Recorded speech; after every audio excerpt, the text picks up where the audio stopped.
dokter cantik yang satu ini, kalau misalnya Anda mungkin adalah orang-orang yang memiliki keluarga yang sedang berjuang melawan kanker, pasti sering banget menemani mereka untuk terapi radiasi. Biasanya sih bahasanya kayak gitu pemirsa, terapi radiasi atau radioterapi. Jadi ini kayak prosedur medis gitu di mana harus dilakukan dalam rangka pengobatan untuk membunuh sel-sel kanker. Nah, cuman kalau misalnya di tengah pandemi kayak gini, treatment radioterapi apakah masih bisa tetap dilakukan?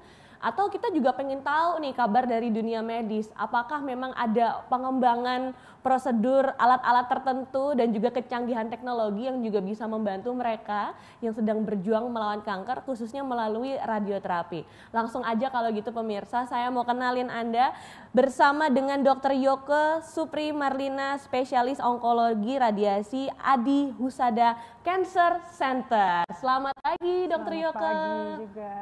Apa kabar Mbak? Baik dong, lemah lembut sekali loh dokter ini. Saya berharap tuh bisa seperti perempuan utuh, kayak dokter ngomongnya, nggak yang Enggak, saya juga begitu kalau di rumah sakit. Oh, kalau marah-marah sama dokter-dokter muda yang kos-kos ya, yang dikasih tau gini gitu.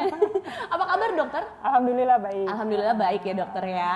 Dokter Yoke ini dari Adi Husada Cancer Center. Mungkin kalau pemirsa baru aja mendengar ya, ada ya ternyata di Adi Husada Cancer Center. Ada nih ya. Sudah berdiri berapa lama dokter?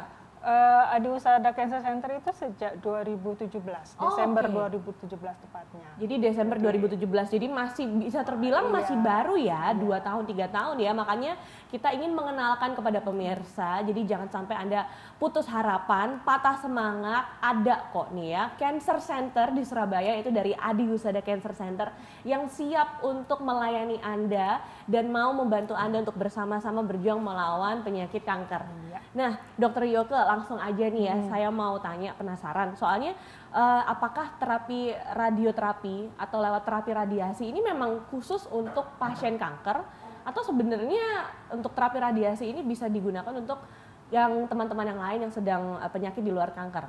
Oh ya, oke. Memang 90% radioterapi atau orang awam sih bilangnya terapi sinar. Biasanya terapi sinar. di sinar gitu ya, bukan jadi mereka pikir kalau radiasi itu kayaknya itu bahasa medis yang agak-agak mereka kurang ngerti gitu. Jadi secara umum terapi radioterapi atau radiasi ini memang dikhususkan untuk kanker ya. Jadi hampir 90% itu terapi itu keganasan, sel-sel ganas ya. Jadi hanya sekitar 10% bisa dilakukan untuk non keganasan atau kita bilang benign gitu ya, seperti keloid gitu. Tapi itu jarang sekali karena di Indonesia sendiri alatnya juga masih terbatas. Di Surabaya apalagi gitu ya. Jadi di Adi Husada sendiri kita baru punya 1 alat gitu. Jadi dengan demand yang begitu banyak ya, pasien kanker yang begitu banyak. Jadi memang selama ini lebih dikhususkan untuk lebih ke kanker, lebih keganasan. Keganasan ya, berarti kalau misalnya untuk terapi radiasi ini khusus untuk mereka yang sudah mencapai stadium di atas 3 kah? Atau di bawah 3? Karena tadi dokter bilang kan ini untuk terapi radiasi kanker yang sudah ganas kan? Jadi gini, keganasan itu memang ada stadiumnya 1 sampai 4 gitu ya. Jadi ada beberapa terapi yang bisa dilakukan pada penyakit keganasan ini, yaitu mulai dari operasi, kemo, kemudian radiasi gitu. Jadi kita radiasi itu nggak berdiri sendiri. Biasanya kita ada multidisiplin ya? Gitu, multidisiplin ya. Jadi kayak misalnya dengan CA mame, CA payudara, kan terapi awalnya apa? Operasi dulu, kemo, kemudian dilanjutkan dengan radiasi. Itu juga tergantung dari stadium. Kalau stadium awal kurang dari 3 cm, mungkin bisa dilakukan operasi saja, atau mungkin operasi dengan kemo, atau operasi tanpa radiasi atau tanpa kemo. Itu bisa juga. Jadi tergantung stadium pasien datang. Kebanyakan di Indonesia secara umum atau mungkin di Surabaya secara umum, pasien-pasien kita itu memang stadiumnya stadium lanjut, artinya biasanya stadium di atas stadium 3 atau 2B ke atas gitu. Jadi otomatis mereka memerlukan terapi yang kebanyakan 3 terapi ini yang diperlukan gitu. Jadi operasi, kemo, radiasi. Dan ini untuk yang namanya penerapannya sendiri bisa kayak operasi dulu terus terapi, atau kemo dulu baru operasi baru radiasi. Tapi radiasi ini selalu menjadi opsi, maksudnya kayak langkah terakhir ya dari rangkaian terapi itu. Bukan langkah terakhir juga, ada beberapa kasus yang memang radioterapi itu sebagai terapi utama. Misalnya kayak kanker nasofaring. Jadi terapi utama sebenarnya dia kan tidak bisa dioperasi. Jadi terapi utama adalah sebenarnya untuk stadium dini adalah radiasi. Tapi untuk stadium yang lanjut kita biasa kombinasi. Kita sebut kemo radiasi. Jadi kemo sama radiasi berbarengan. Jadi ada beberapa cancer yang dilakukan operasi, kemudian kemo, kemudian radiasi, tahapannya seperti itu. Ada juga yang dilakukan bersamaan, kemo dan radiasi bersamaan. Jadi misalnya seperti kanker serviks, kita sebut kemo radiasi konkuren. Artinya konkuren itu berbarengan. Jadi ketika kita melakukan radiasi, kemonya juga masuk. Artinya radiasi kan dilakukan tiap hari. Jadi Senin sampai Jumat, Sabtu Minggu libur, lamanya juga 5-10 menit. Nah di tengah-tengah itu bisa berbarengan. Jadi pagi kemo, sorenya radiasi. Kemudian radiasi. Jadi kalau kemonya tiap minggu, radiasinya tiap hari. Gitu. Nah kalau kita ngomongin soal kayak terapi radiasi atau terapi sinar ini sebenarnya cara kerjanya kayak gimana sih dokter? Dulu kalau misalnya saya ingat nemenin almarhumah mama saya itu kayak masuk ke dalam suatu ruangan, abis itu kayak boleh tidur gini, ya kan? Abis itu kayak masuk apa sih ya, semacam kayak lorong kecil gitu ya, kayak gitu dokter. Jadi tahapan radiasi memang nggak kalau orang awam mungkin berpikir kayak terapi laser yang ada sinarnya kelihatan di mana yang mau disinar gitu. Enggak. Jadi terapi radiasi sendiri punya tahapan. Gitu ya dokter. Jadi biasanya kita dapat rujukan dari dokter lain ya, kolega misalnya bedah onkologi atau kebidanan, tapi bagian onkologi semua. Nah itu kita lihat ada indikasi atau enggak. Kalau sudah ada indikasi, maka kita persiapkan untuk dilakukan namanya CT simulator. Nah, CT simulator itu yang mungkin Mbaknya lihat kayak masuk terowongan. Itu gitu. CT simulator ya? Ya, alatnya itu sebenarnya alat CT scan yang sudah dimodifikasi untuk pasien khusus radioterapi. Gitu. Ya. Jadi prinsip kerjanya sama. Ya, jadi itu CT simulator itu adalah tahap pertama untuk pemetaan. Nanti biasanya ada kasih tanda tuh X gitu ya. Jadi bagian mana yang mau kita sinar, ya kalau payudara otomatis daerah dada, ya kita sebut daerah torak. Kalau kanker serviks, daerah pelvis. Nanti pada tempat-tempat itu biasanya kita kasih tanda, ada 3 tanda, kanan, kiri, sama tengah. Dan itu tanda referensi yang nanti akan dipakai kemudian pada saat radiasi yang sesungguhnya. Radiasi yang sesungguhnya tuh masuk ke dalam ruangan yang mana kita nggak boleh masuk ya dokter, cuma khusus untuk pasien aja ya? Iya benar. Jadi setelah CT simulator, nanti mungkin CT simulator 5-10 menit kan, setelah selesai pasien boleh pulang, dokternya akan secara computerized akan membuat pola ya istilahnya, membuat pola, bagian mana yang mau kita radiasi, dosisnya berapa di situ, terus organ-organ di sekitarnya. Kan tumor itu belum tentu cuma ada di permukaan kan. Nah, tumor itu bisa ada di mana yang dia mau, kadang-kadang ada di tengah. Nah, sementara di daerah sekitarnya ada organ-organ sehat yang harus kita lindungi dari paparan radiasi itu sendiri. Jadi, pemetaan itu gunanya untuk menentukan area mana yang harus kita radiasi, dosisnya berapa, kemudian area-area sekitarnya yang harus kita pertimbangkan karena dia termasuk organ sehat, berapa dosis yang terkena, masih toleransi atau tidak, nah itu diperhitungkan dan kita di situ bekerja sama dengan fisika medis. Setelah polanya selesai, baru masuk radiasi yang sesungguhnya. Gitu. Jadi awal tuh ada namanya verifikasi. Radiasi pertama itu verifikasi yang kita harus benar-benar ngepasin gitu loh, dari pola yang sudah dibuat sama pasien tuh harus pas. Kalau kurang sedikit aja ya kita harus rubah-rubah lagi. Gitu. Jadi makanya bisa dibilang memang prosesnya agak panjang ya. Nanti kan ada gambar-gambar tambahan yang harus dijaga selama radiasi berlangsung. Nah, itu dia. Ini mungkin sebagai pengantar nih buat pemirsa yang selama ini mungkin belum ada gambaran ya terapi radiasi itu seperti apa. Memang di awal prosesnya agak panjang pemirsa, tapi percayalah nanti kalau udah sering udah kayak terbiasa aja kok ya. Nah, saya mengundang Anda yang mau bertanya nih seputar terapi radiasi ya di tengah masa pandemi ini, entah untuk Anda yang saat ini sedang berjuang melawan kanker atau Anda sebagai kerabat atau anggota keluarga yang menemani mereka ya pasien kanker, boleh loh Anda tanya-tanya di sini karena jangan sampai Anda kekurangan informasi karena banyak orang aduh kayaknya udah didiagnosa dan divonis kanker tuh kayak wah dunia runtuh. Ya, umurku udah tinggal dikit lagi nih, kayaknya sudah wah nggak bisa sembuh nih. Masih ada jalan pemirsa, masih ada cara. Yang mana di sini makanya saya ingin mengajak Anda boleh untuk telepon di 031 2000501 atau Anda boleh tanya-tanya lewat WhatsApp di 0821 3909 6308. Nomornya ada di bawah ini ya pemirsa. Nggak usah malu-malu, langsung aja di chat nomornya. Kalau telepon ke nomor yang ditelepon 031 2000501. Nomor WhatsAppnya jangan ditelepon ya pemirsa, cukup di chat aja. Nama Anda di mana dan apa pertanyaannya kepada Dr. Yoke seputar terapi radiasi di tengah pandemi COVID-19. Nah, dokter ini masih berkaitan dengan terapi radiasi. Apakah terapi radiasi ini cuman cukup 1-2 kali aja atau kayak harus wah seminggu sekali, bahkan mungkin seumur hidup sampai itu kanker ganasnya hilang? Ya. Jadi begini, tiap keganasan ada dosis yang memang kita harus lakukan gitu ya. Jadi misalnya kayak payudara kita memerlukan dosis 50 gray dan itu dosis tidak diberikan langsung. Jadi kalau radiasi itu dosisnya terbagi atau kita sebut vaksinasi.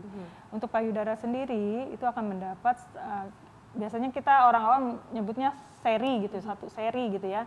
Jadi untuk radioterapinya akan mendapat 25 kali radiasi gitu. Jadi 25 kali berarti dia datang tiap hari selama 25 hari kecuali Sabtu Minggu. Jadi Senin sampai Jumat berarti sekitar 5 minggu. Yang kalau untuk kepala leher itu rata-rata memang 35 kali gitu. Jadi berbeda dan kepala leher, kepala leher misalnya kasus-kasus kepala leher itu misalnya kanker nasofaring, kanker laring, kanker otak bukan bagian kepala leher, otak sendiri. Otak sendiri. Brain, jadi beda sendiri. Gitu ya. Oke. Kalau yang leher ke bawah biasanya berapa kali, dokter? Rata-rata 25 kali. 25 kali. Ngomongin terapi radiasi juga nih, dokter. Itu kayak gimana prosesnya di dalam itu? Tadi kan dokter udah bilang nih di apa ya tadi istilahnya yang CT simulator. Di CT scan apa ya CT simulator. CT simulator dulu, terus nanti dilihat mana nih letak keganasannya ada di daerah mana, nanti kita akan tembakkan sinar ke daerah situ. Nah, di bayangan saya tuh penembakan sinar tuh yang saya nggak tahu sih kayak gimana sih dokter nanti di mungkin TV-TV ada warnanya gitu. Pasien masuk ke dalam ruangan tuh seperti apa sih dokter nanti? Jadi pasien masuk ke ruangan ada mesin khusus itu namanya LINAC atau linear accelerated. Ada meja khususnya. Nanti pasien posisinya memang posisi tertentu yang memang sudah dipersiapkan dari CT simulator. Misalnya kayak rata-rata karena di meja mereka posisi tidur, ya tidur dengan bantalan khusus atau kita sebut alat imobilisasi. Jadi tiap cancer berbeda penata laksanaannya. Kalau kepala leher seperti cancer nasofaring, kita pakai alat bantu masker. Jadi tiap pasien nanti di CT simulator kita buatkan masker sesuai dengan bentuk kontur tubuhnya, kontur kepalanya gitu. Dan itu akan dipakai terus selama radiasi. Tapi kalau untuk kanker payudara, posisinya tangan ke atas, di mana misalnya payudara kanan yang sakit ya, tangan ke atas atau dua-duanya ke atas, dia nengok ke kiri, nah itu kan ada tandanya. Nah itu selama radiasi, dia harus posisinya sama gitu ya. Kalau untuk serviks, biasanya terlentang biasa, tangan ke atas, karena yang digambar adalah daerah pinggul ya. Kemudian pasien ngapain aja ya, pasien posisinya harus diam seperti itu, diam seperti posisi pada saat CT simulator. Selama radiasi hanya mesinnya yang akan bergerak. Jadi kalau ini ibaratnya ini apa namanya meja radiasinya, pesawatnya kan di sini. Jadi nanti pesawatnya akan bergerak 360 derajat. Saya ingat gitu ya. Pernah lihat. Untuk sinarnya sendiri itu tidak akan terlihat karena pada prinsip sinarnya nggak terlihat. Prinsip radiasi adalah tidak berwarna, tidak berbau dan tidak terlihat. Dan itu bisa dimonitoring di ruang monitor, kan biasanya di luar ruang sinar itu kan ada ruang monitor room yang tempat petugas radiasinya membim atau misalnya dipencet on atau off gitu ya. Nah itu kita operasinya dari situ. Tapi untuk pasiennya sendiri dia hanya nggak ngerasa apa-apa kok, nggak terlihat warna-warna akan ada sinar warna merah, hijau gitu, nggak ada. Cuman memang di dalam itu mungkin agak berisik karena mesinnya itu kan bergerak. Tapi nggak selalu berisik banget, nggak. Cuman memang kan pergerakan itu akan menimbulkan suara-suara. Oh gitu. Iya, saya ingat benar-benar. Jadi tidak berwarna, tidak berbau. Jadi tidak berwarna juga tidak berbau. Itu berapa lama prosesnya dokter di dalam ruangan? Di dalam ruangan memang tergantung teknik ya. Rata-rata 5 sampai 10 menit. Kalau untuk 3D CRT. Cepet lah ya. Cepet. Yang lama cuma nunggu antri aja. Antrinya memang lama gitu kan karena pasiennya banyak. Iya. Ini ngomongin soal antrian yang karena kita tahu pasiennya banyak dan juga lama, ini di tengah pandemi kayak gini, Adi Husada Cancer Center seperti apa menyikapinya untuk para pasien yang ingin melakukan radioterapi? Iya. Jadi karena era COVID ya, jadi sekarang eranya era COVID.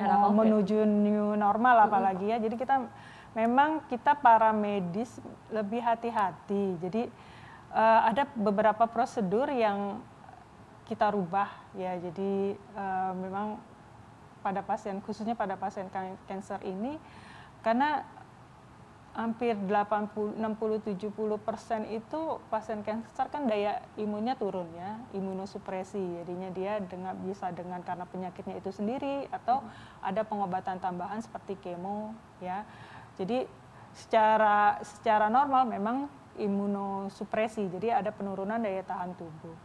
Jadi dibanding dengan orang-orang lain, daya tahan tubuh yang menurun, maka kemungkinan dia terkena atau terpapar COVID akan terjadi lebih tinggi gitu, lebih besar. Dan kemudian kalau memang terjadi pun kemungkinan terjadi lebih buruk akan lebih tinggi pula gitu. Jadi kita memang lebih aware untuk melakukan mungkin sekarang prosedur sebelum melakukan radiasi harus rapid test dulu.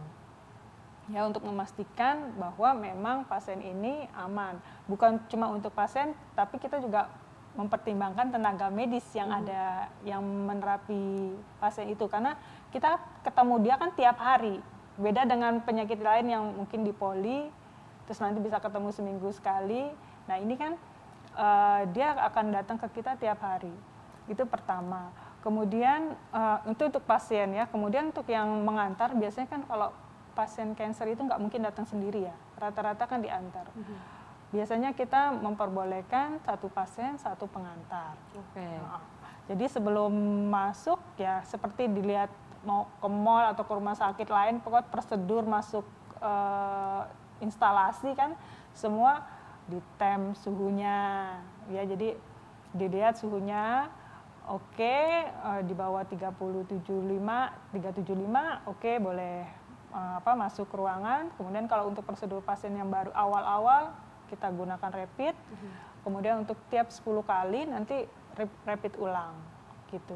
Dan untuk tenaga medisnya sendiri ya otomatis kita sekarang gak cuma pakai jas putih atau jas, kalau petugas radiasinya nggak cuma jas itu aja. Jadi ya kita mengikuti prosedur yang ada dari kolegium juga atau dari Kemenkes juga, menggunakan masker, istilahnya APD ya, APD lengkap mulai dari masker, face shield atau goggle, kemudian baju, mungkin kita nggak pakai hazmat karena kan yang kita terapi juga bukan pasien COVID gitu ya. Jadi tapi kita proteksi diri, kita menggunakan gown. Gown itu kayak baju operasi ya, yang terbuat dari ya semi polyester gitu, plastik, jadi bukan bahan biasa gitu.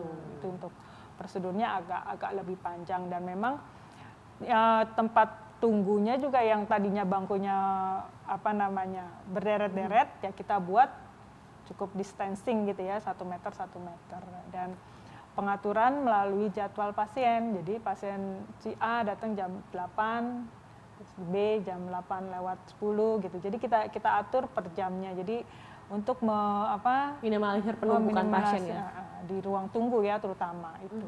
Benar-benar itu dia. Yang penting kalau kita tahu ya protokol kesehatannya sudah diterapkan sama Adiwusada Cancer Center. Jadi Anda jangan ragu, jangan takut kalau misalnya mau tanya-tanya dulu boleh ya ke Adiwusada Cancer Center ya. Mungkin Anda pengen tahu seperti apa prosesnya, apa aja mungkin berkas-berkas yang harus dibawa. Adiwusada Cancer Center siap untuk menerima nih pemirsa, Anda yang mau datang, yang mau bertanya, atau Anda yang ingin juga melakukan radioterapi ini. Segmen Sehat Pagi kali ini, pemirsa, saya mengajak Anda untuk kenal lebih jauh lagi seputar terapi radiasi ini di sesi Mitos atau Fakta. Dokter Yoke, apakah Anda sudah siap? Siap. Siap ya. Kita akan kasih pertanyaan mitos atau fakta, dokter tinggal jawab ini mitos atau fakta. Kalau mitos yang benar gimana, kalau fakta apakah ada penjelasan tambahannya? Yang pertama, mitos atau fakta, periksa radiasi itu dapat menyebabkan kemandulan. Enggak. Mitos ya dokter ya? Itu efek samping yang lain mungkin, atau mitosnya kenapa nggak ada kaitannya sama kemandulan? Kalau memang gini, kalau radiasi itu kan memang terapi lokal, ya kan nggak semuanya terapi di daerah pelvis gitu ya. Kalau kecuali memang daerah-daerah pelvis yang misalnya penis gitu ya, dan itu juga jarang sekali ya? Gitu. Oke, jadi itu adalah mitos, bahkan tidak benar ya. Selanjutnya mitos atau fakta, radiografer rentan kena penyakit leukemia. Radiografer, oh ini penata radiasi, jadi petugas radiasi. Kalau rentan sih enggak, karena mitos ya berarti dokter. Mitos. Ya? Kalau misalnya radiografer sendiri kan nggak ikut masuk ke dalam, jadi dia mentreatment pasien itu di luar area radiasi. Tapi tetap kita per tahun itu tetap harus periksa general check up. Gitu. Oke. Tapi rata-rata enggak ya. Lanjut lagi, mitos atau fakta, radiologi itu hanya untuk memfoto pasien. Radiologi, ya mungkin yang dimaksud adalah radiodiagnostik ya, ya benar. Kalau untuk mendiagnosis aja gitu. Kalau radioterapi untuk terapi beda. Oke, jadi beda ya. Lanjut lagi di mitos atau fakta, ini radioterapi itu dapat meningkatkan resiko karsinoma sel basal. Waduh, ini bahasanya berat nih, saya nggak paham nih. Beberapa mitos memang, beberapa jurnal memang menyebutkan ada, tapi itu angkanya kecil sekali. Jadi kalau mungkin second malignancy, mungkin secondary cancer gitu ya, bukan cancer utama yang diakibatkan oleh radiasi gitu ya. Jadi itu pun angkanya sangat kecil ya, kurang dari 10%, dan itu biasa terjadi di atas 10 tahun, 20 tahun kemudian. Gitu. Itu jarang sekali terjadi. Jarang ya dokter ya? Tapi kemungkinan ada. Oke. Lanjut lagi, mitos atau fakta, ponsel itu bisa menyebabkan kanker lewat radiasinya. Banyak ya yang bilang begitu. Iya. Tapi saya belum nemuin, karena kita nggak bisa tuh bilang kanker ini disebabkan karena ini aja, kanker ini disebabkan karena ini aja, enggak. Jadi kebanyakan kanker itu multifaktor, ya kan? Dari makanan nggak sehat, dari stres, dari mungkin ini juga salah satu pemicu. Tapi kalau untuk faktor terbesarnya, ya enggak ya. Karena kan ada yang bilang kita ini setiap manusia tuh punya sel kanker sendiri ya, katanya dokter. Bukan sel kanker, jadi ini juga supaya untuk meluruskan ya, karena kan ada yang bilang kita tuh semua punya sel kanker, tergantung nanti itu bisa diaktifin atau enggak ya dari gaya hidup kita dan lain-lain. Pun saya mikir, saya punya sel kanker jangan-jangan.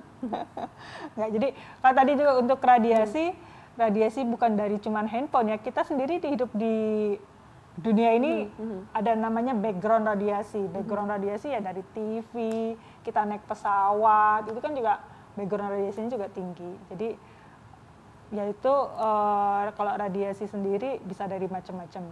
Cuman kalau sel cancer mungkin bukan sel cancer kali ya. Jadi di mana daya tahan tubuh kita rendah, kita punya resiko tinggi, misalnya kayak tadi yang payudara gitu ya, punya resiko tinggi dengan pola hidup kita yang ngaco gitu ya, makan apa segala macam nggak sesuai dengan hidup sehat.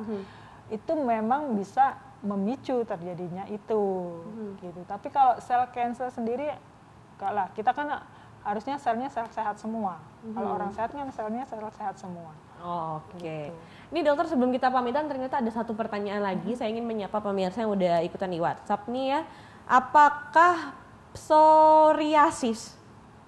Ya, apakah psoriasis bisa dikategorikan kanker kulit? Bukan. Berjemur biar tidak terjadi kanker kulit yang benar yang jam berapa? Kalau psoriasis bukan kanker kulit, itu kelainan kulit ya. Jadi memang nanti terapinya dengan, saya kurang paham, tapi dengan UVA apa UVB gitu kan. Jadi pengganti sinar khusus gitu ya. Kalau berjemur ada yang bilang jam 8, tapi sebenarnya jam 8 itu masih, kalau kebanyakan masih katanya masih apa, gelombangnya masih itu gelombang rendah. Yang bagus itu di antara jam 9 jam 10. Kalau untuk Surabaya kan panas banget ya. Jadi biasanya jam 9 jam 10 itu juga jangan lama-lama. Nggak usah seharian gitu. Setengah jam, Cukup 10 sampai 15 menit aja udah cukup. 15 menit aja udah cukup ya. Oke, tapi psoriasis itu bukan kanker kulit ya. Oh, oke deh kalau gitu. Oke, terakhir mungkin Dokter Yoke mewakili Adiusada Cancer Center, ada pesan apa buat pemirsa cantik di rumah nih yang berkaitan dengan radioterapi atau terapi sinar ini? Silahkan. Oke, untuk pemirsa semua di rumah, kalau memang Anda membutuhkan informasi tentang bagaimana radioterapi dilakukan, Anda bisa datang ke Adiusada Cancer Center. Ini Cancer Center pertama yang swasta ya, yang bisa melayani. Kemudian kalau memang takut datang, bisa dilakukan telemedicine dulu, gitu.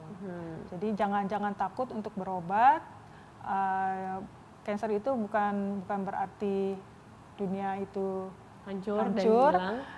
Masih ada step-step yang bisa kita lakukan, gitu ya. Jadi silakan datang ke Adiusada Cancer Center, insya Allah kami akan melayani.